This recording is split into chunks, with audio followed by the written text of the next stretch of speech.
지난 2016년 7월 8일 한국의 류재승 전 국방부 정책실장과 토머스 벤달 주한미군사령부 참모장이 서울 용산구 국방부 브리핑실에서 충격적인 발표를 했습니다. 바로 한국의 미국 육군의 탄도탄 요격 유도탄 체계인 사드를 배치하겠다는 것이었는데요. 롯데그룹이 자신들이 소유하고 있었던 경북 성주군 초전면에 위치한 성주 골프장을 사드 부지로 제공했죠. 롯데그룹 관계자는 감정평가를 실시해 성주 골프장과 같은 가치의 땅으로 교환할 것이다. 성주 골프장을 내주는 대신 우리는 남양주 군부지를 받을 것이다. 비교적 서울과 거리가 가까운 만큼 그룹 차원에서 충분히 활용 방안을 찾을 수 있을 것이다 전했습니다. 이 소식이 전해지면서부터 중국의 대한국 보복이 본격적으로 시작했습니다. 중국의 첫 번째 타겟은 사드 부지를 제공한 롯데. 중국 정부는 롯데마트가 소방 규정을 위반했다며 영업정지 처분을 내렸고, 보시는 것처럼 경찰 병력을 동원해 롯데마트를 완전히 폐쇄시켜버렸습니다. 롯데그룹은 중국에 총 112개 대형 롯데마트 매장을 두었는데 이 중 87곳이 영업정지 처분을 받으며 조 단위의 손실이 발생하자 결국 22개 점포는 중국 우메이 그룹에, 74개 점포는 리칭 그룹에 매각하며 중국 진출 11년 만에 완전히 철수하는 파격적인 상황이 연출됐습니다. 이뿐만이 아니죠. 중국은 5가지 정책 수단을 통해 한국 경제를 무너뜨리려 했습니다. 첫 번째, 위생검사 등을 이유로 한국 기업들의 제품이 중국 세관을 통과하지 못하도록 하거나 만약 통과하더라도 시간을 끌어 사업에 차질이 생기도록 만들었고, 두 번째, 중국인 단체 관광객이 한국을 방문하지 못하도록 정부 차원에서 강력히 통제했습니다. 세 번째, 중국 내 한국 기업 이미지를 깎아내리는 언론 플레이. 네 번째, 중국에 진출한 한국 기업들을 표적 단속하기. 그리고 마지막으로 5번째, 한국 금융시장에서 중국이 돈을 대량으로 한 번에 빼기까지. 한국에 충격을 주기 위해 현존하는 모든 방법을 동원한 중국. 중국의 이러한 행동은 조선업계에서도 이어졌습니다. 지난해 현대중공업과 대우조선해양이 합병하겠다 발표하자 중국과 일본은 한국의 독점이 우려된다며 반대하고 있습니다. 게다가 중국은 조선업계뿐만 아니라 반도체, 디스플레이 등 한국이 세계 1위를 기록 중인 산업들에서 고급 인력들을 빼가기 위해 혈안이 돼 있는데요. 이들이 받는 연봉의 3배를 제시했다가 필요한 기술을 얻고 난 뒤에는 간접적으로 퇴직을 강요하는 방식으로 유명합니다.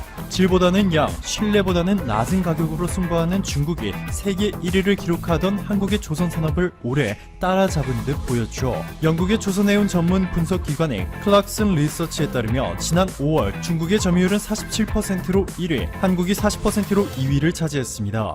자, 그런데 이렇게 한국을 따라잡았다며 자축하던 중국에 초대형 위기가 닥쳤습니다. 지난 2017년 9월 프랑스의 CMA CGM사가 중국에 발주한 LNG 추진 초대형 컨테이너선이 지난해 11월 완성되어 프랑스로 인도되어야 했는데 9개월이나 지난 지금까지도 지연되고 있습니다. 중국의 후동중화와 상하이 와이가오 조선이 프랑스로부터 수주했지만 기술력 부족으로 한국의 도움을 요청까지 한 것으로 전해졌습니다. 그런데 결국 중국의 황당한 SOS 작전은 물거품으로 돌아갔고 건조업체를 SCS 조선으로 변경했는데요. 현재 프랑스는 중국의 기술적인 부분을 우려하고 있는 것은 물론이고 도대체 언제쯤 완성시킬 수 있을지조차 몰라 답답해하고 있습니다. 이런 상황 속에서 최근 한국이 중국이 실패했던 LNG 추진 초대형 컨테이너선을 세계 최초로 바다에 띄우는 데 성공했다는 소식이 전해지면서 중국에 대한 프랑스의 분노는 더욱더 올라가고 있고 중국은 충격에 휩싸였습니다.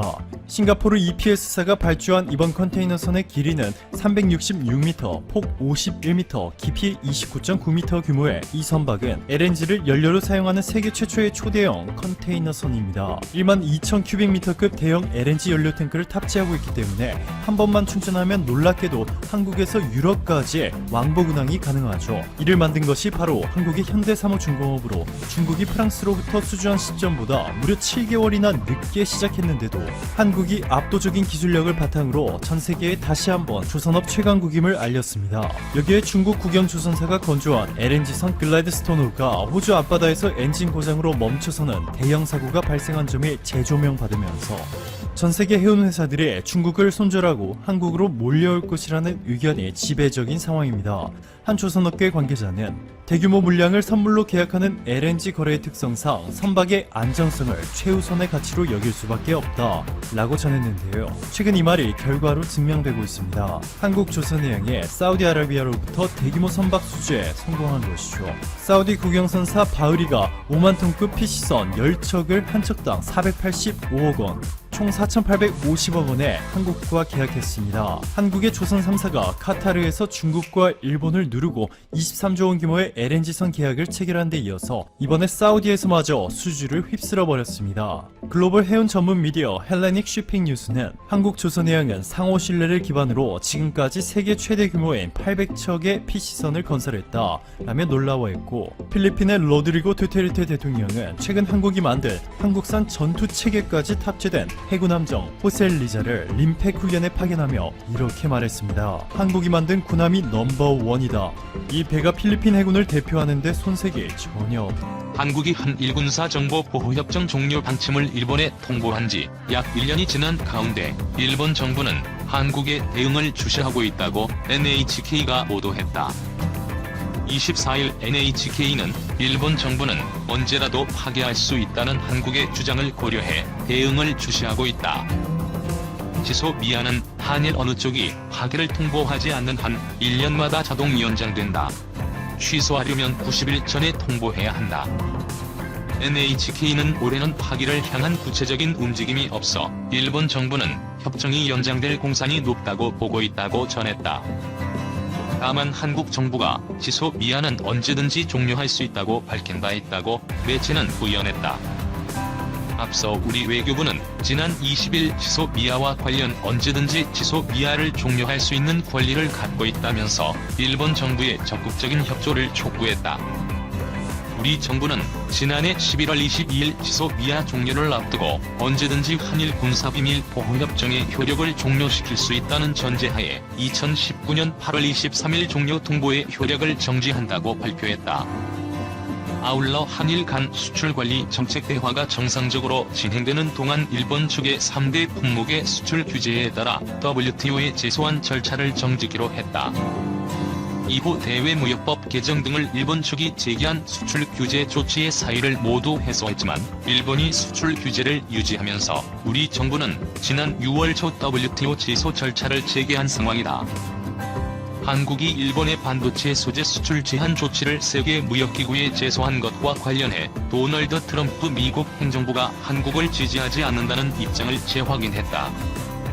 한일 군사정보보호협정의 종료 통보일을 앞둔 상황에서 그 시발점이 된 무역분쟁 사안에 대해 한국을 편들지 않겠다는 뜻을 분명히 한 것이다.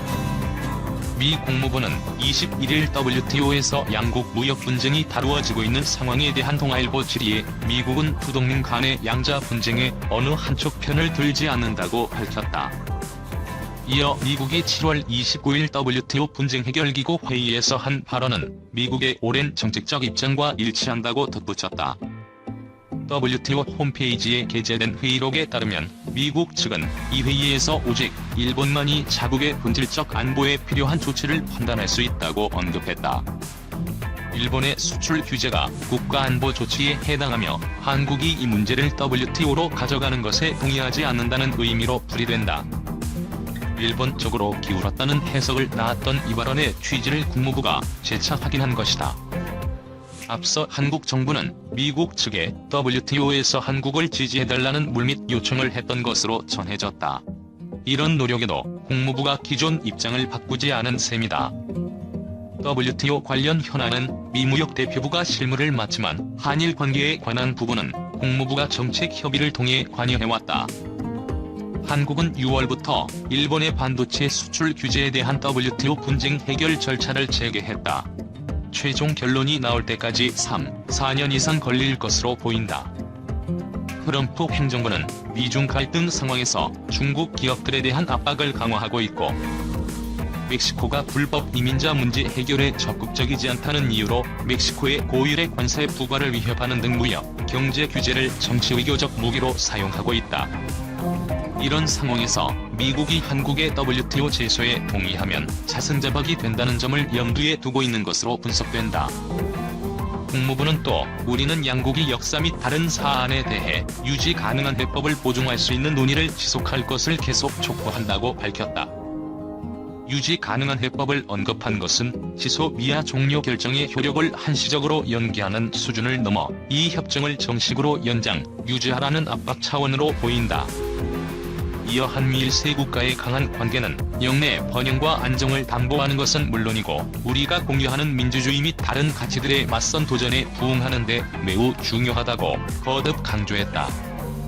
북한 우키시마마루 폭침 75주년에 일본 사죄 촉구. 북한은 광복 직후 고국으로 돌아가던 수많은 조선인 노동자의 목숨을 앗아간 우키시마마루호 사건 75주년인 24일 일본에 사죄와 배상을 촉구했다. 북한은 이날 조선인 강제 연행 피해자 유가족협회 대변인 명의로 담화를 내 일본의 과거 범죄를 결산하고 그 대가를 기어이 받아내고야 말 것이라고 말했다고 조선중앙통신이 전했다. 우키시마마루호 사건은 1945년 8월 24일 강제 동원된 조선인 노동자를 태우고 일본 아오모리현에서 출항해 한국으로 가던 군함이 마이지로 앞바다에서 폭발해 침몰한 사건이다. 일본 정부는 선박이 해저 기뢰를 건드려 폭발했고 한인 524명과 일본 해군 25명 등 549명이 사망했다고 발표했으나 한국인 생환자와 유족은 일본에 의한 고의 폭침이라고 주장하고 있다. 협회 대변인은 우키시마마루 사건은 간악한 일제가 회망의 안가품으로 감행한 지 떨리는 조선인 집단 학살 만행 중 하나였다며 그럼에도 일본 당국은 뻔뻔스럽게 이 사건을 우발적인 사고로 묘사한다고 비난했다. 이어 진상을 은폐하면 할수록 그것은 오히려 저들의 조합성만 드러낼 뿐이라며 우리는 일제가 저지른 미증유의 조선인 대학살 범죄들을 절대로 잊지 않을 것이라고 경고했다. 일본, 중국의 한국 접근 경계 한미일 틈새 노력. 한중 양국이 시진핑 국가주석의 조기 방안에 합의한 것과 관련해 일본 정부는 중국이 한국에 추파를 던지는 것을 경계한다고 니혼게이제이 신문이 23일 보도했다. 일본 정부의 고관은 양제츠 중국 공산당 외교 담당 정치고관의 이번 방안에 대해 중국이 한국을 수중에 넣을 수도 있다고 우려를 표했다고 니혼게이제이는 전했다. 서훈 국가안보실장과 양제츠 정치국원은 전날 부산에서 회담을 갖고 신종 코로나 바이러스 감염증 상황이 안정되는 대로 시 주석의 방안을 조기에 성사시키기로 합의했다. 니혼게이제이는 한일 관계는 개선 조짐을 보이지 않고 한미도 주한 미군 주둔 경비 협상 등에서 타협점을 찾지 못해 비걱거린다며 미중이 날카롭게 대립하는 가운데 이번 중국의 움직임은 한미일의 틈새를 찔러 분열을 노리는 의도가 아니겠냐고 본다고 설명했다.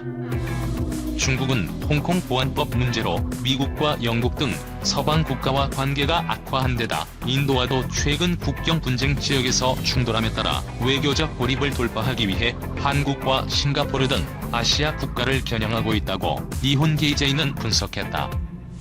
신문은 중국이 특히 한국을 겨냥한 이유로 한국은 외교 측면에서 회색감이 강하고 중국과의 관계 개선에도 적극적이라는 점을 꼽았다.